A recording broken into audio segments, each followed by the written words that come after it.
Coming up on News Live at 6, student frustration on a regular school day despite a winter weather advisory. Plus, nothing measures up to a Syracuse winter. How much snow we got and your evening forecast ahead.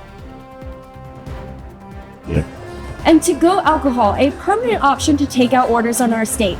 How it's affecting local businesses. Now on News Live at 6. This is CitrusTV News Live at 6, your campus news leader.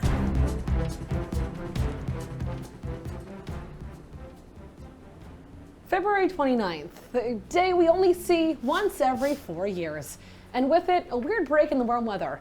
Thanks for joining us at 6. I'm Nicole Aponte. And I'm Chilekasi, Adele. That is right. Syracuse today seeing about 5 inches of snow, as you see on the screen behind us, since the storm started late last night. Other parts of central New York, they've seen up to around 19 inches. But with that severity of the lake effect snow we saw today, many schools around the region decided to close for students and faculty safety.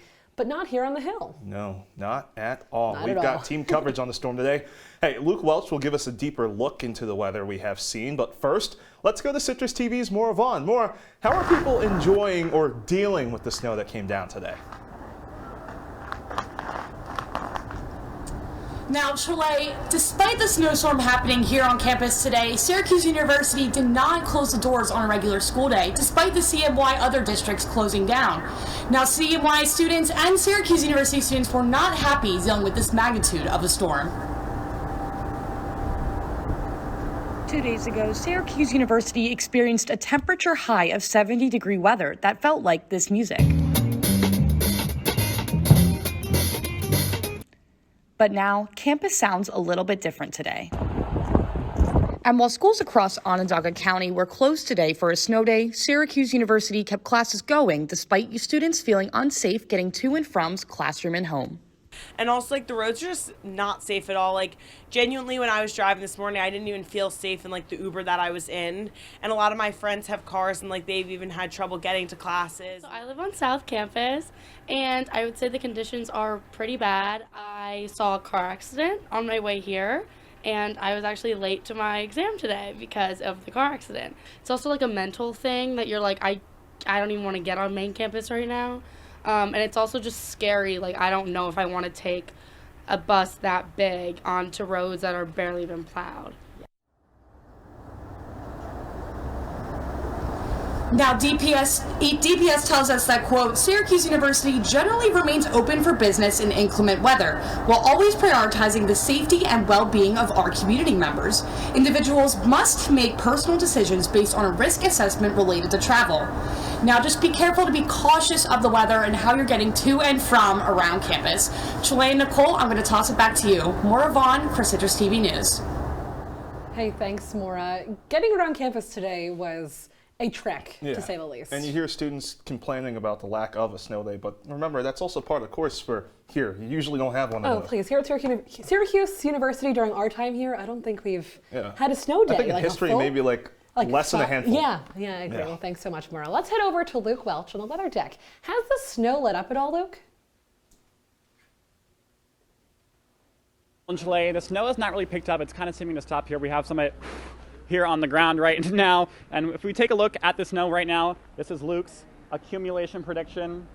We're sitting at about around 6 inches. So the white fluffy stuff is still around. However, luckily that snow has stopped. Let's take a look into our temperatures right now. We've been sitting around 26 degrees roughly all day. Those intermittent clouds, that intermittent flurries around all day. And if we take a look around the region, we see mid to high 20s all around. We see Syracuse sitting at 26, along with Fulton, Rochester, Penn Yan, and Cortland, Ithaca, Binghamton, all sitting around 23, 24 degrees. And let's take a look into tonight. We're going to just drop a degree or so, around 25, staying in those mid 20s with intermittent clouds. The wind's going to feel like 15 miles per hour, so that real feel might feel like 14. So if you're going out tonight, you might want to grab a jacket, grab some gloves, grab a hat, because it's going to be cold. That's all I have right now. We'll have your full 5-day forecast later in the show. Nicole, Chile, I'll send it back to you guys in the studio. frigid, Luke, but thank you. It seems like the snow looks like it's let up for now, but we'll have more details on that and what's coming up in the future of our weather later in the show. Yeah, for sure. Well, the SU Wind Ensemble and concert band are performing in Setner Auditorium at Krause College tonight. The show is from 8 to 9 and will feature a performance of Rhapsody in Blue. If you can't make it in person because of all this weather, the performance will be live streamed at riverbendmedia.com. Newhouse is hosting San Francisco-based tech and Formula One commentator Tony Cowan Brown as part of a fireside chat. The event will take place tomorrow at 2 in Newhouse 1, room 102. It's being hosted by TRF professor Melissa Martinez. The conversation will revolve around, quote, the future of sports fandoms and the creator economy. Cowan Brown streams content on Twitch, YouTube, and TikTok. She's also been a recurring guest on ESPN. Hey, you know that place with a killer margarita or a specialty cocktail? Well, you could be able to order it from a to-go menu soon. What started during COVID to help restaurants hurting due to lockdown could become a standing option. Governor Kathy Hochul wants to make it that way in our state, and Citrus TV's Caitlin Campbell shows us how it could be a big help for some area businesses. In New York State, Governor Kathy Hochul is initiating a new law that would allow to-go alcohol sales from restaurants to be permanent. This comes after COVID-19 first started the idea, and restaurants are looking forward to the extra revenue. And then it became a really big revenue source, so it's been good. It will definitely help. Like we've seen in the past where revenue sources went up. I think now with all the advertising and everything that's being pushed from the media, I think it's going to definitely bring us more sales. While restaurants are now offering the to-go alcohol, liquor stores still feel confident in their ability to keep up revenue, especially with the markups that restaurants are putting on this alcohol. I think it was good to help keep them alive because they got, and in fact, they're really not out of hot water yet. The big thing is this, people want to save money, so you don't want to have to pay that markup to be able to get it. You just shouldn't go to a store. What's going to sell for you at about $35 in a restaurant is probably going to cost you about $18 here in the store. This proposal opens new doors for another source of ways for people to purchase alcohol. But Syracuse Police Department does not see a difference between a restaurant or a store. We have alcohol sales that you can buy at a convenience store, grocery store, liquor store. So I don't see how to-go alcohol sales really change that. But it would just be those typical concerns. Anything that surrounds alcohol, obviously, drinking and driving becomes the main concern. The current to-go alcohol law expires in April of 2025. And if the new law is taken into effect, businesses will need licenses for this opportunity. Caitlin Campbell, Citrus TV News. Caitlin, thanks so much. Workers in Baldwinsville are staying on the job after a deal was struck down with beer maker Anheuser-Busch. According to the Teamsters Union, the contract will last 5 years. It includes pay raises, better health care, and retirement benefits for 5,000 workers at breweries nationwide. The union represents over 370 workers in Baldwinsville. They were set to go on strike starting tomorrow if an agreement wasn't reached. The launch of Syracuse native astronaut Jeanette Epps is being delayed. NASA says weather is posing a problem. The launch was scheduled to take place Friday just after midnight, but it's been pushed back to late Saturday night.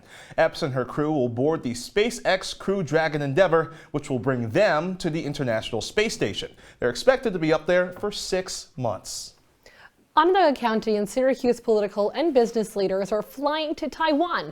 It's part of their effort to recruit suppliers for Micron's Technologies' planned semiconductor plant in Clay. The group, led by County Executive Ryan McMahon, will spend time attempting to convince Taiwanese companies to base themselves right out of here in central New York. Micron has several Taiwanese factories that employ around 10,000 workers and make a majority of their best-selling memory chips. Micron originally announced it was coming to central New York just over a year and a half ago. A Syracuse man is being charged with third-degree assault and criminal obstruction of breathing after drunkenly choking an EMT. 44-year-old John Gardner was receiving medical care from AMR on Otisco Street when he attacked 2 AMR staff members, choking one of them. Police were called to the scene where Gardner was arrested.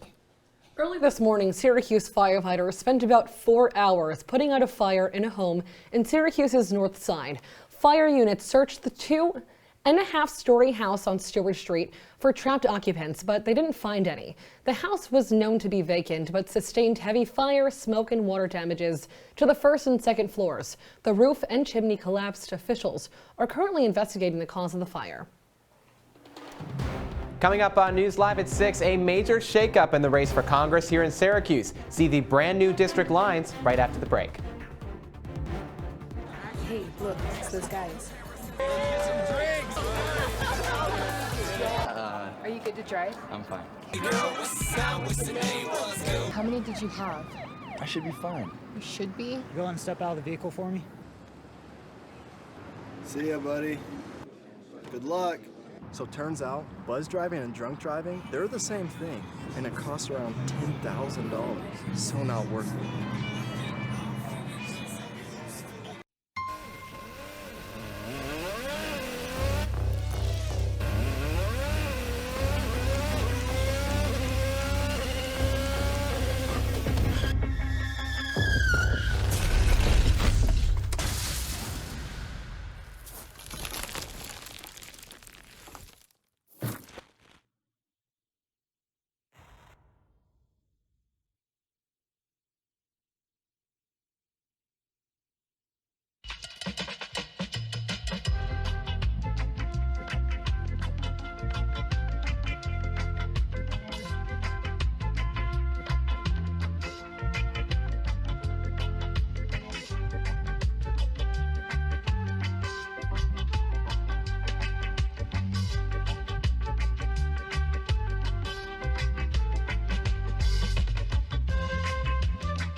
You're watching Citrus TV News live at 6 with Chilekasi Adele, Nicole Aponte, and Luke Welch.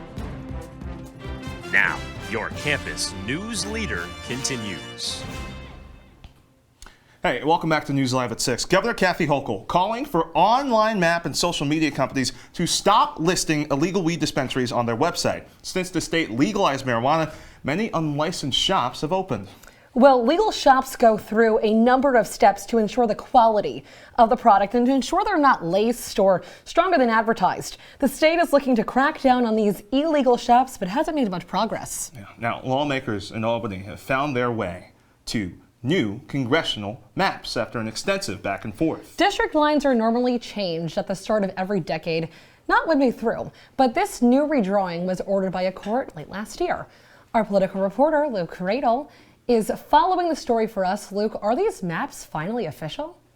Nicole and Chile, it is indeed officially official. New York Governor Kathy Hochul is signing off on new congressional maps that will have ripple effects statewide and especially here in central New York. Take a look at our brand new district lines here in NY22. The seat is still based in Onondaga County, which includes the city of Syracuse. All of Madison County remains in the district, as well as parts of Cayuga, Cortland, and my home county of Oneida. State Senator John Mannion had this to tell me about the map on Sunday.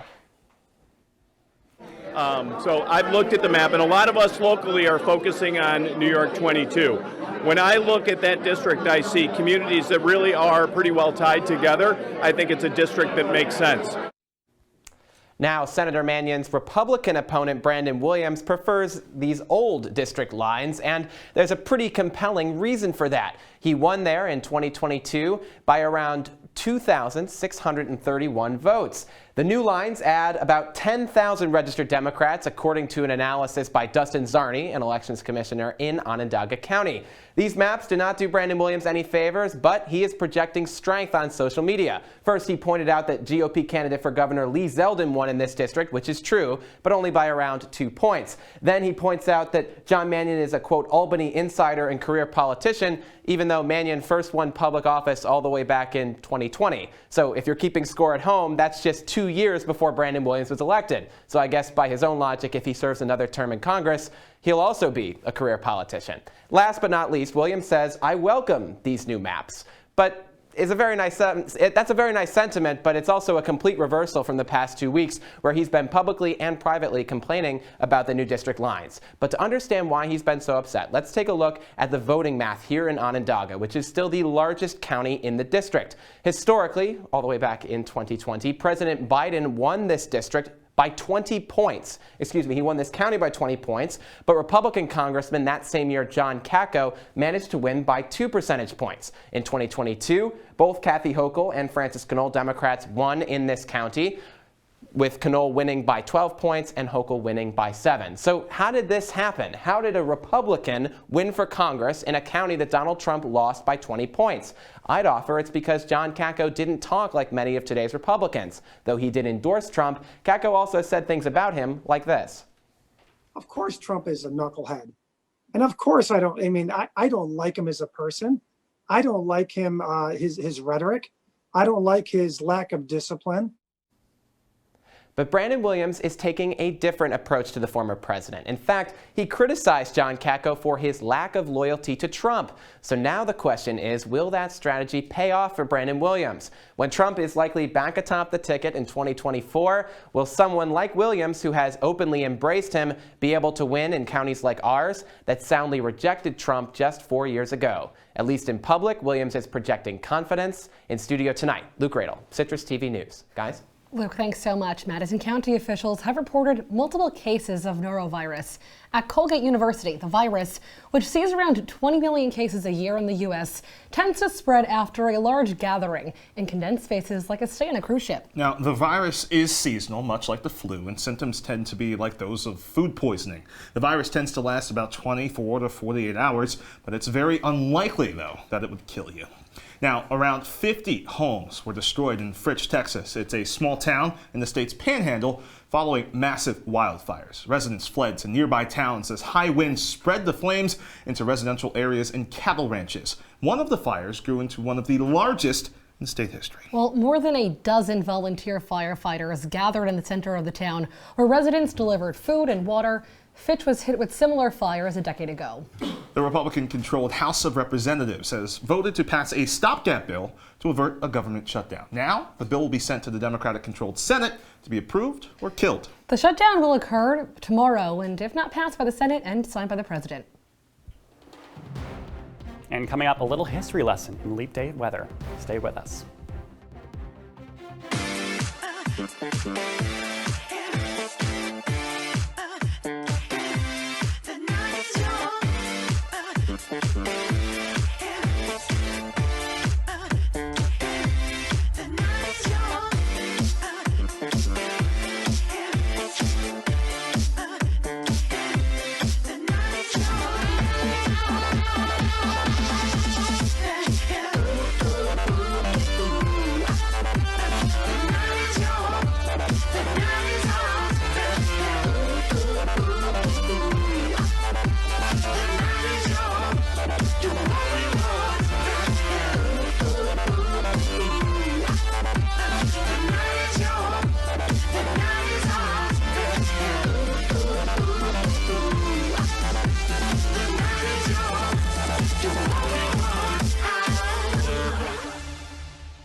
Yo, camping buddy. Okay, you guys ready? Dude, I thought you were driving. I thought you were driving. Oh, I never said I was driving. I definitely can't drive.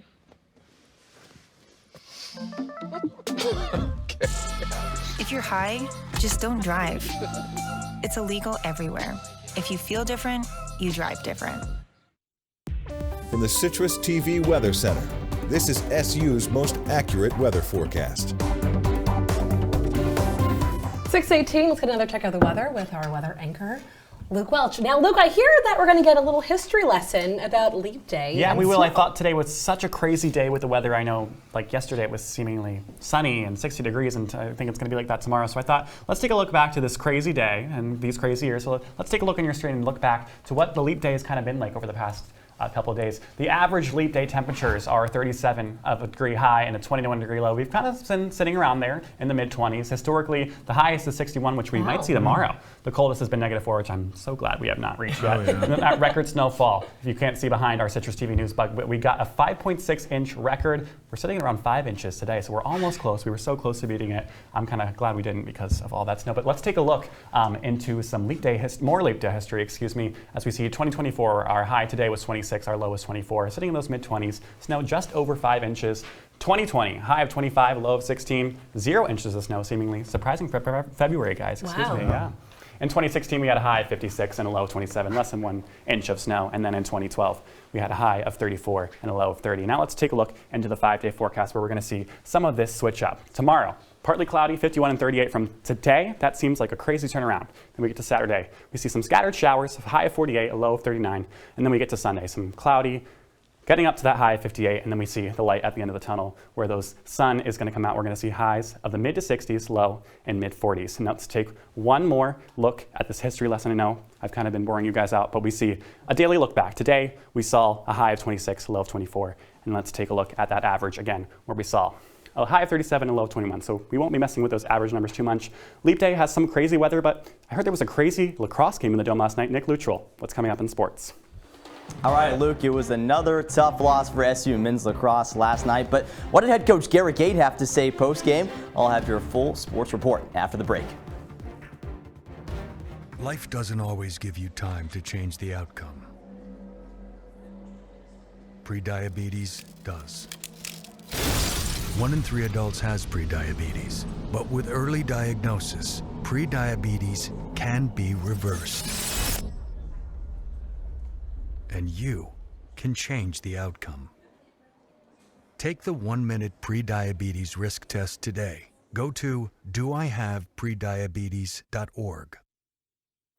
They told me a bottle couldn't dream. That I would never become a superhero.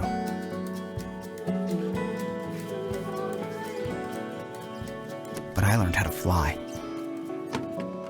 Just to come back in a new disguise and be the hero that I've always wanted to be.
And now, your Citrus TV Sports Report. Another heartbreaker for Syracuse men's lacrosse. Welcome into sports. I'm Nick Luttrell. Last night was the second game in a row where the Orange lost on a walk-off in overtime as they fell 14-13 to the Black Knights of Army. SU had so many chances in this game to pull off the upset. One of those opportunities came early in overtime when Christian Muley turned over the Black Knights and had a shot at open goal but missed it wide left. And then it was just moments later when Army took advantage and walked it off in dramatic fashion. Despite the deja vu moment for his team, head coach Gary Gate remained positive in his post-game press conference.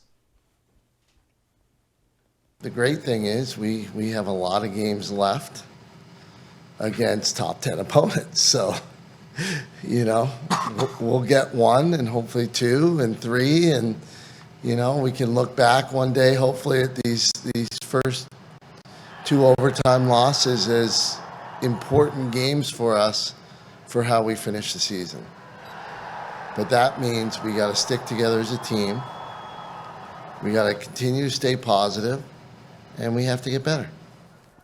And as Gate mentioned, a lot of games left on the schedule. More than half our teams currently ranked in the top 10.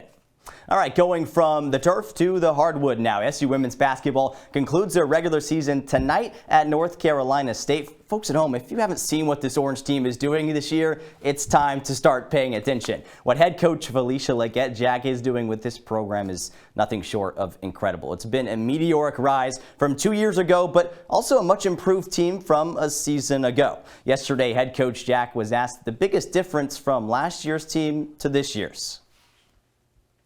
They bought in. That's the difference. Last year, it was a fight every day to try to prove who we were as coaches, prove what we're trying to do, show them that we care, show them that we love them. That's not who we are. We're a family and we stick together. If you want to talk to us, you talk to all of us. And that family mantra is something you can tell is very important to Coach Jack. And for her team, they're just one win away from the most wins in program history. A victory tonight would give the Orange that record and also earn them the 2 seed in next week's ACC tournament. So a big game on the line tonight for the women's basketball team. And the same can surely be said for the men's basketball team ahead of Saturday night's rematch with Louisville. But hey, stop me if you've heard this before. SU is on the bubble? Well, maybe not quite yet, but 3 wins in a row has the Orange creeping closer and closer to being talked about as a tournament team. Just 2 games remain in the regular season at Louisville this weekend and a rematch with Clemson next Tuesday. Nicole and Chile, I put a poll on X earlier today asking fans if they think Syracuse men's basketball will make the NCAA tournament. You can see the results on your screen. Not too confident from Syracuse faithful. Do you agree with that? Poll? I think I agree with it. I mean, Syracuse, they have to win. They have to win out in the regular season in order to make the NCAA tournament. They have to do well in the ACC tournament as well. I don't know if they'll get it done or not, but we'll see. You want to hear what I have to say as somebody who's actually covering Saturday's game for us. I feel as if it's going to be a letdown. They're going to find some Think way. so? I think they're going to find some way to mess this up. I don't know, man. We'll and see. then again, Clemson, that's not an easy win. Remember, Joe Girard went off when they played here at the Dome. Right. That's right. We'll see. Definitely. Hey, thanks. Of course. Coming Thanks up. so much, Nicole. We appreciate it. Well, coming up, we'll take one last look at your weather. Stay with us. I see you mobbing over her. Let's go. Let's mob. Let's crawl. Let's crawl. Let's crawl. Hey, yo, we mobbing. Come on, girl. Let's crawl. Hey, yo, let's crawl. Hey, yo, let's crawl. Hey, let's crawl. Hey, yo, let's crawl. Welcome to my house. Lately, not my happy place. Everybody's pretty tired of each other. The parents were not themselves. My little brothers were morphing into small creatures. The walls were closing in. Clearly, a case of too much family, too close, 24/7. And there's a lot of that going around right now. If this sounds like your house, try going someplace new. YourLifeYourVoice.org. You'll find lots of ideas to help you handle the family stresses of being confined to close quarters. YourLifeYourVoice.org. It might not get you out of the house, but it could help you find a little more breathing room.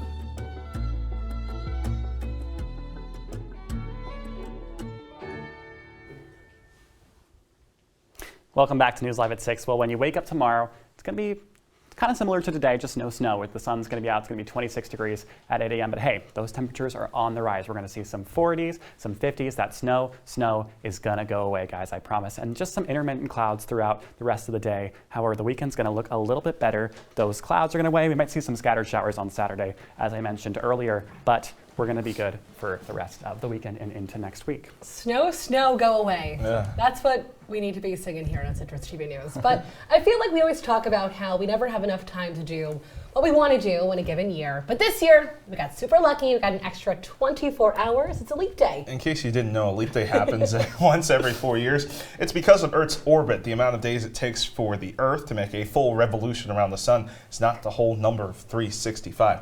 You know, I'm going to say this. It's been fun having one extra day this year of Black History Month. That's great. It's been amazing. I appreciate it very much. So thank you for the Earth for letting that happen. Thank you for the Earth letting that happen. I completely agree. But also, people who are born on leap days, imagine like every 4 years. Yeah, that's every 4 years you have your birthday. Isn't that how it is, right? Yeah. Well, people that's usually crazy. pick That's a day. Pick a day. It's like the February 28th or March 1st. For college age students, they would only be 4 or 5 years old. 4 or 5 years old. No drinking for you. Well, sadly, that's Citrus TV News for this leap day, this Thursday. Don't forget, you can follow us on X and Instagram at Citrus TV News. Now, for the entire Citrus TV News team, I'm Chilekasi. And I'm Nicole. Please hug the ones you love tonight. We'll see you.